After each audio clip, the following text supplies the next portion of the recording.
خدای من، هیچ کس خوشبختی را نچشید مگر به برکت آگاهی و هیچ کس بدبختی و رنج را به خود جذب نکرد مگر به علت جهل و نادانی.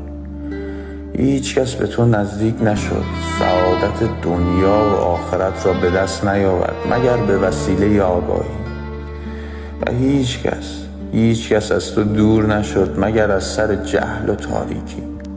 پس به تو پناه میبرم از تمام باورهایی که در مسیر تو نیست، از تمام گمانهایی که گناهند و مرا از تو دور میکنند.